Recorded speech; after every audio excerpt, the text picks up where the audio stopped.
Anna. I'm here to read a story for you.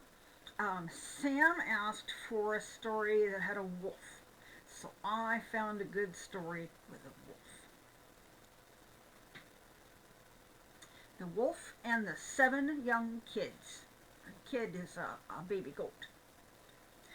Once upon a time there was an old goat. She had 7 little kids, and she loved them all like a mother loves her children. One day she wanted to go to the woods to get some food, so she called all 7 to her and she said, "Children dear, I'm going to the woods. Be on your guard for the wolf. If he gets in, he will eat up all of you, even your skin and hair. This villain often disguises himself, but you will recognize him at once by his rough voice and his black feet." The kids said, "Oh, mother dear, we will take care of ourselves. You can go away without any worries." And then the old one bleated, and she went on with her way with her mind at ease.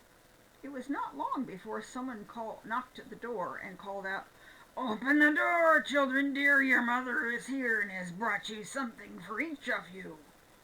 But the little kids knew that the rough voice was the wolf. "We will not open the door," they cried. "You are not our mother. She has a soft and gentle voice, but your voice is rough. You are the wolf." So the wolf went to the shopkeeper, and he bought himself a large piece of chalk, which he ate and made his voice soft. Then he came back and he knocked at the door, calling out, "Open the door, dear children dear. Your mother is here and has brought something for each of you." But the wolf laid one of his black paws on the window sill, and the children saw it, and they cried out, "We will not open the door. Our mother does not have a black foot like you. You are the wolf." So the wolf ran to a baker, and he said, "I have sprained my foot. Rub some dough on it for me." And after the baker rubbed dough on his foot, the wolf ran to the miller and said, "Sprinkle some white flour on me." And the miller thought, "This wolf wants to deceive someone," and refused to do it. So the wolf said, "If you will not do it, I will eat you up." And that frightened the miller, so he made the paw white for him. Yes, that's the way people are. Now the villain went for the 3rd time to the door, and he knocked at it, and he said, "Open the door, children. Your dear little mother has come home and has brought something for each of you from the woods." And the little kids cried out, "First show us your paw, so that we can know you are our dear little mother." So he put his paw on the windowsill, and when they saw that it was white, they believed everything he said, and they opened the door. But who came in? It was the wolf! They were terrified and tried to hide. One jumped under the table, the second under the bed, the third into the stove, and the fourth into the kitchen, the fifth into the cupboard, the 6th under the wash basin, and the 7th into the clock case. But the wolf found them all, and with no further ado he swallowed them down his throat, one after the other. However, he did not find the youngest kid, the one who was in the clock case. After satisfying his appetite, he went down, and he lay under a tree in the green meadow, and he fell asleep. Soon afterwards the old goat came home from the woods, and oh, what a sight she saw there! The door was wide open. Tables, chairs, benches tipped over. The wash basin was in pieces. The covers and pillows had been pulled off the bed. She looked for her children, but they were nowhere to be found. She called them by name one after the other, but no one answered. At last she came to the youngest, and a soft voice cried out, "Mother dear, I am hiding in the clock case." So she took it out, and it told her that the wolf had come and eaten up all the others. You can imagine how she cried for her poor children.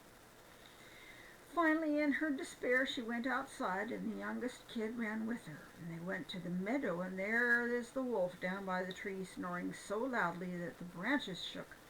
She looked at him from all sides and saw that something was moving and jiggling inside his belly. "Good gracious," she thought, "is it possible that my poor children, who he swallowed for his supper, can still be alive?" The mother goat sent the kid home to fetch scissors, a needle, and thread, and then she cut open the monster's paunch. She had scarcely made one cut before a little kid stuck his head out, and she continued to cut, and one after another all 6 jumped out, and they were all still alive. They were not even hurt, for in his greed the monster had swallowed them whole. Oh, how happy they were! They hugged their dear mother and jumped about like a tailor on his wedding day. But his mother said, "Now go and look for some big stones. We will fill this beast's stomach with them while he's still asleep." And the 7 kids quickly brought the stones, and they put as many of them into his stomach as it would hold, and then the mother hurriedly sewed him up again. He was not aware of anything and never once stirred. The wolf finally woke and got up onto his legs. Because the stones in his stomach made him very thirsty, he wanted to go to a well and get a drink. But then he began to walk and move about, and the stones in his stomach knocked against each other and rattled. Then he cried out, "Oh, what rumbles and tumbles inside of me! I thought it was kids, but stones they be." So he got to the well, and he leaned over the water to drink, and the heavy stones pulled him in, and he drowned. When the 7 kids saw what happened, they ran up and cried out, "The wolf is dead! The wolf is dead!" And with their mother they danced for joy around the well.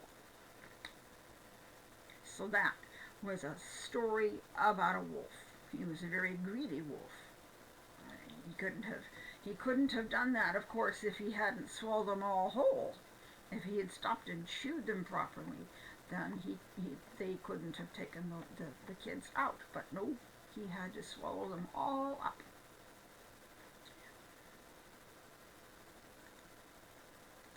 So, okay, that's enough for this one, and I think I will, if I can find it, I will get the Little House book and read another chapter. If not, I'll catch up with that later. So, bye-bye!